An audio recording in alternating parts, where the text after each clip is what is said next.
આજે બાપા આપણે નીલકંઠવાણી મહારાજને જોઈને કેવું લાગે છે? અત્યારે આ પૂજન કરીને કેવું લાગે છે?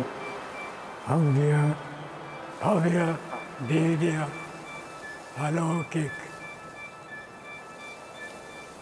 અને અતિ તેજોમય.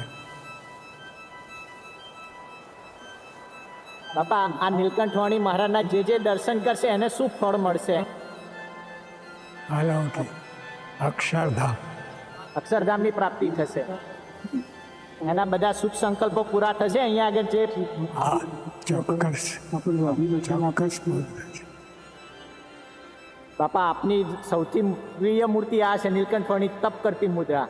તો આપ બધા જ હરિભક્તોના દેશકાળ સારા થાય, સત્સંગમાં એકાંતિક ધર્મ સિદ્ધ થાય, સુરત અક્ષરધામ અને બીજા બધા કાર્યો સારી રીતે પૂરા થાય એવું નીલકંઠવાણી મહારાજ આગળ બાપા બોલીને પ્રાર્થના કરો. બધાના સંકલ્પો પૂરા કરો. શુભ સંકલ્પો બસ બધાના હૃદયમાં બિરાજમાન થાવ.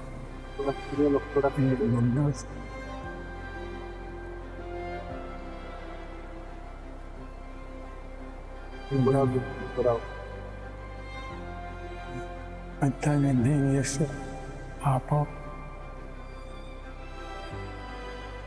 અને જગતનો સંકલ્પ કોઈને ના થાય અને આ તમારી પાસે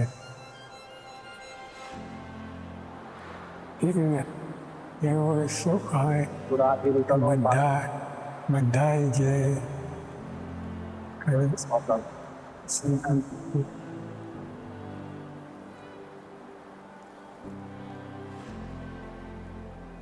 અહીંયા જે બાપા શુદ્ધ હૃદયથી પ્રાર્થના કરશે ભગવાનને, એના બધા કાર્યો પાર પડશે. હે ને?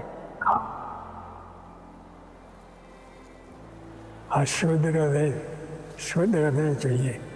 જેટલું શુદ્ધ હૃદય હોય એટલું બધું ભગવાન કાર્ય કરે. બાપા આપે 2013માં જે NC-13 હતું ને, એમાં આપણે છેલ્લા પ્રવચનમાં વાત કરી હતી કે આપણે ઘણી વખત આર્થિક રીતે દાન ન કરી શકીએ, શરીર સારું ન હોય તો દેહ કરીને પણ કશી સેવા ન કરી શકીએ, પણ કેવળ જો ભગવાનને સાચા હૃદયથી પ્રાર્થના કરીએ તોય મોટી સેવા થાય. તો એ વાત બાપા સાચી છે ને? હા, સાચું છે. કેમ ભગવાનને એ જ જોઈએ છે, શુદ્ધ હૃદય જોઈએ છે.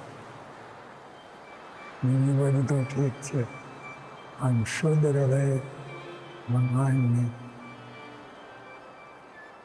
શુદ્ધ હૃદય પ્રાર્થના કરી બધું